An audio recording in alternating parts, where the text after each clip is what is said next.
curious to know, as we're talking about lawyers and the obligations of lawyers and whether or not maybe the former president has any idea of what good lawyer obligations look like.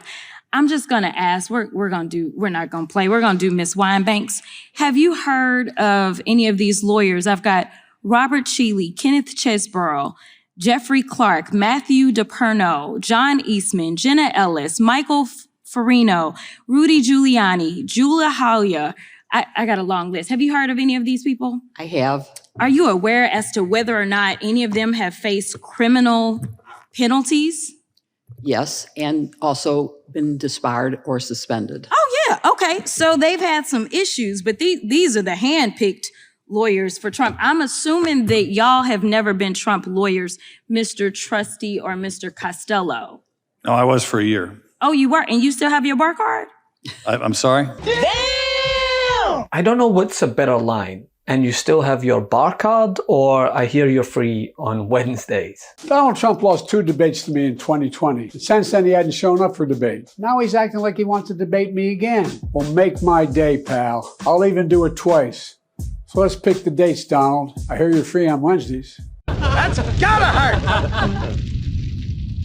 In today's edition of Walks Like a Cult, Talks Like a Cult, the MAGA contingent were out in force to disprove of any allegation that they are not working on behalf of the American people by making sure to leave their office in DC to go to New York, not at the will of their cult leader Donald Trump, but to represent the everyday American. And they did that by dressing exactly like Donald Trump and trying their very best to sound like him. Speaker Johnson, did the former president ask you to go and defend him in New York today? He did not. I went on my own volition. It was my idea.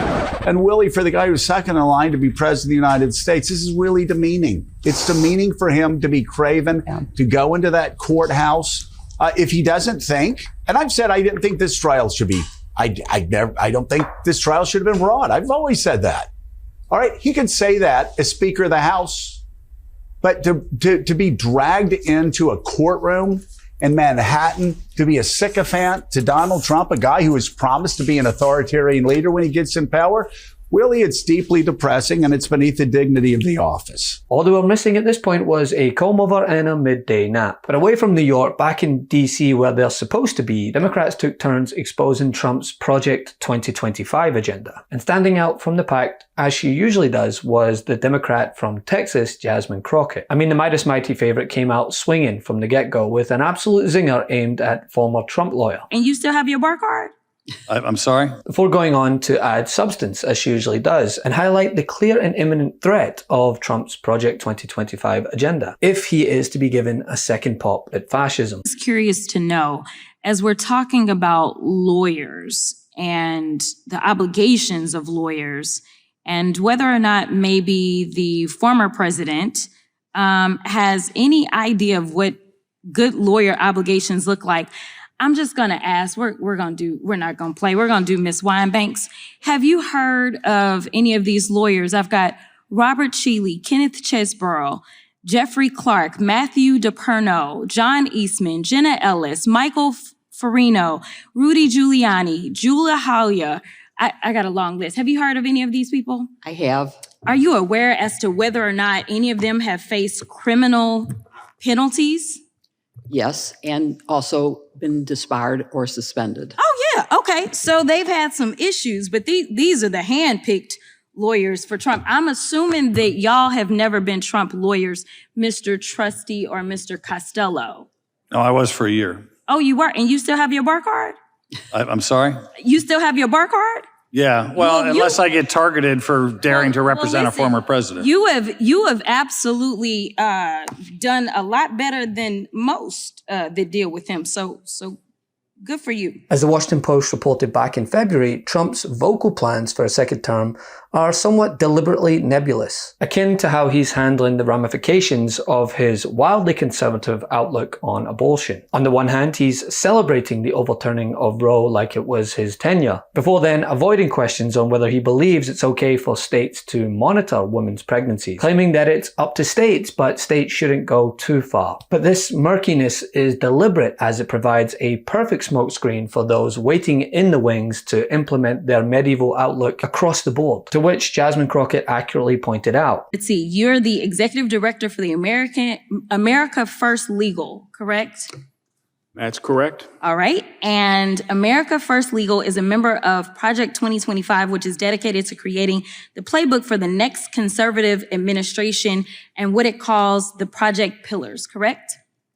We are proud contributors to Project 2025. Okay.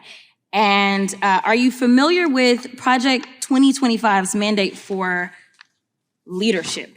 In fact, I am. Okay. And in fact, you wrote some of the sections of this mandate related to the DOJ, correct? Sure did.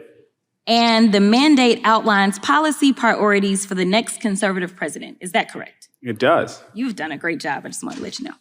All right, so let's walk through some of the provisions of the mandate. It calls for eliminating the Department of Education, eliminating the Department of Commerce, deploying the military for the use of domestic law enforcement against protesters under the Insurrection Act of 1807.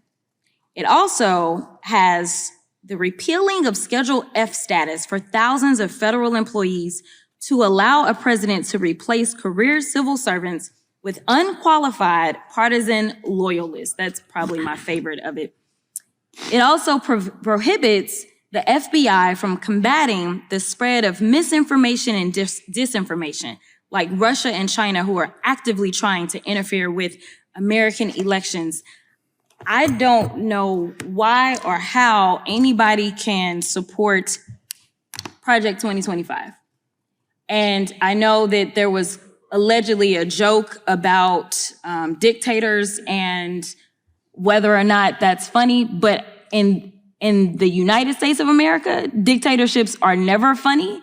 And Project 2025 is giving the playbook for authoritarianism as well as the next dictator to come in. Think about it. In Trump's first bite at fascism, he was surrounded by, yes men in a way that would make sure to coddle his ego, but kind of discourage him from the whole let's bomb the cartel thing. But this time around, make no mistake, his yes men will be handpicked from the fringes of extremism and be elevated to positions of power where they can undoubtedly implement dangerous and damaging policy. The likes of Stephen Miller will be offered the opportunity to graduate from mouthpiece/advisor. And yes, this should worry anyone who claims to uphold democracy as the bedrock for a future worth fighting for. As MSNBC's Rachel Maddow perfectly explained, democracy doesn't die at the hands of Trump trying his darndest to dismantle it. It dies when you, me, everyday people refuse to participate in it because we're so discouraged. There is a reason why the damage to the rule of law in our country, the damage to democracy in our country, which we have already started living with, there's a reason why it is coincident with a rise in authoritarianism around the world. And it's because we as a country are not immune to the same, pro-authoritarian, anti-democratic winds that blow through Europe and all over the rest of the world right now too. Our democracy is mortal too, just like every other democracy in history has ever been. Being real about the harm that has been done to us already, being clear-eyed about the fact that we can see some of these same dynamics at work in other countries, tuning into the fact that the right under Donald Trump is admiring of and openly emulating the way other countries have destroyed their democracies, recognizing they are willingly part of this project.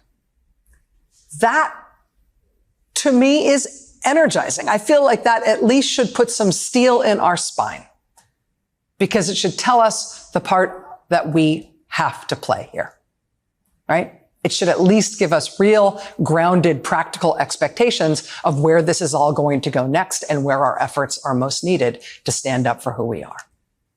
It should give us a clear sense of what we're going to need to defend and protect very soon when the leader of our country's branch of this movement, sometime very soon, almost inevitably is going to break that court order again and is now, we know today, going to be ordered into a jail cell.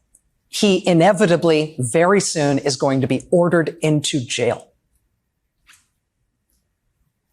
Because we are on the precipice of that happening, and all the freak out that's going to attend it is something that we should expect.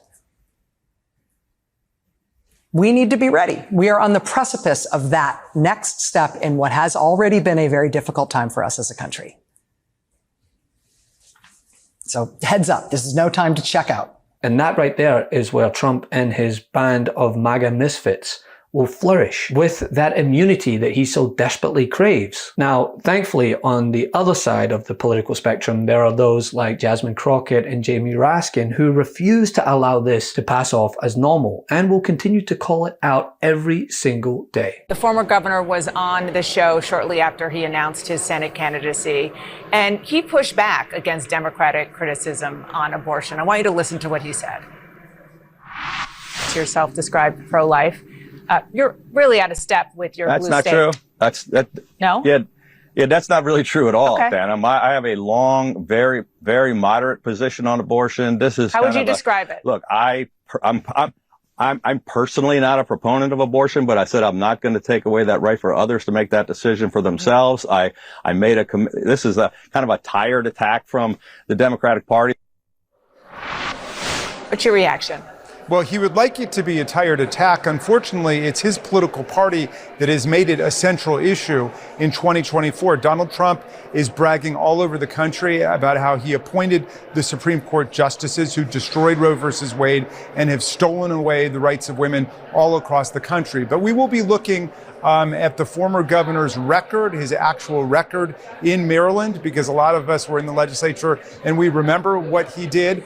But the real question is, if and when you are elected to the U.S. Senate, will you stand with the Democratic majority to codify Roe versus Wade and to make Roe versus Wade the law of the land again, which is what the vast majority of the American people want? And Hogan has never said what he will do about it. And of course, he has to pander to the Trumpian base in order to get to where he wants to go. And the reason that they want him there is so he will be another brick in the wall of GOP support for a right-wing Trump agenda. Look, Marylanders know democracy's on the ballot. Freedom is on the ballot. This is a very high-stakes election. We're in the fight of our lives here, and we're going to expose the real contrast and differences in the policy positions between these two candidates. And Angela Also Brooks was a great state attorney, a great prosecutor, a great county executive, and she will go to the U.S. Senate to fight for the pro-choice rights of America's women, for the voting rights of the American people, and for democracy against the Trump party of authoritarians. Love this video? Make sure you stay up to date on the latest breaking news and all things Meidas by signing up to the MeidasTouch newsletter at MeidasTouch.com/newsletter.